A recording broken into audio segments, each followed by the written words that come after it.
Malaysia শ্রম বাজারের গুরুত্বপূর্ণ আপডেট। খুব তাড়াতাড়ি চালু হতে পারে বাংলাদেশের সাথে মালয়েশিয়ার কলিং ভিসা। মালয়েশিয়ার দেওয়া যে শর্ত, এগুলো যদি বাংলাদেশের গভর্নমেন্ট মেনে নিতে পারে, তাহলে খুব তাড়াতাড়ি শুরু হবে মেডিকেল। খুব তাড়াতাড়ি কলিং ভিসার মাধ্যমে শ্রমিক যাবে মালয়েশিয়াতে। মালয়েশিয়ার গভর্নমেন্ট থেকে চাওয়া হয়েছে বাংলাদেশ থেকে দক্ষ এজেন্সিদের নামের তালিকা, তাও আবার নভেম্বর মাসের 15 তারিখের আগে।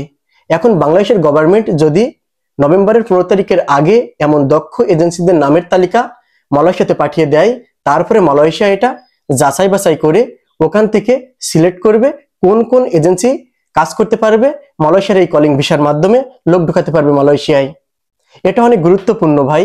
মালয়েশিয়া এবার চাচ্ছে দুর্নীতি মুক্ত, সেন্টিগ্রেট মুক্ত, একজন ওয়ার্কার যেন সহজভাবে মালয়েশিয়াতে যেতে পারে, একজন ওয়ার্কার যেন প্রতারণার শিকার না হয়।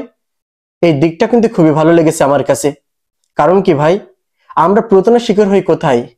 ওই গ্রামের একজন চাচা মামু এজেন্ট, তার ঢাকায় একটা লোক আছে, সে বিদেশে লোক পাঠায়। এর কারণেই আমরা হয়তো প্রতারণার শিকারে পড়ি।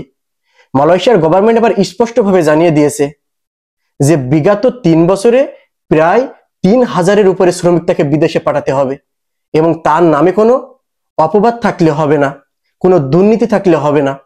মানে এক কথায় দক্ষ সরকারি লাইসেন্সকৃত এমন এজেন্সির মাধ্যম দিয়েই এবার শ্রমিক যাবে মালয়েশিয়াতে।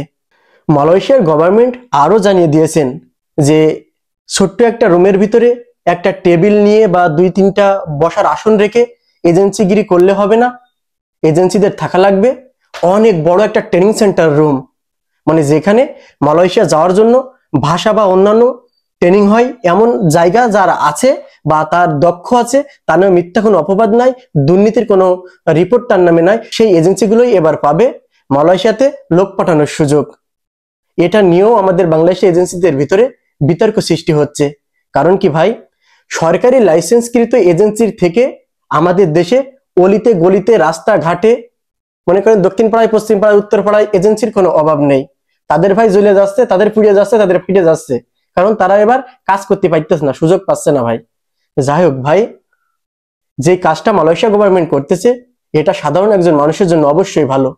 আমরা চাই সরকারি লাইসেন্সকৃত এজেন্সির মাধ্যম দিয়ে আমরা বিদেশে কর্মের জন্য যাই, আমরা সঠিক কাজ যেন পাই, আমরা যেন প্রতারণার শিকারে না পড়ি।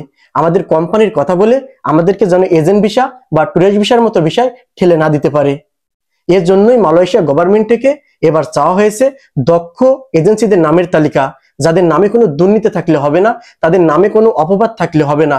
আবার বিগত 3 বছরে প্রায় 3000-এর উপরে শ্রমিক বিদেশে পাঠিয়েছে এমন এজেন্সিদের নামের তালিকা চেয়েছে মালয়েশিয়ার গভর্নমেন্ট।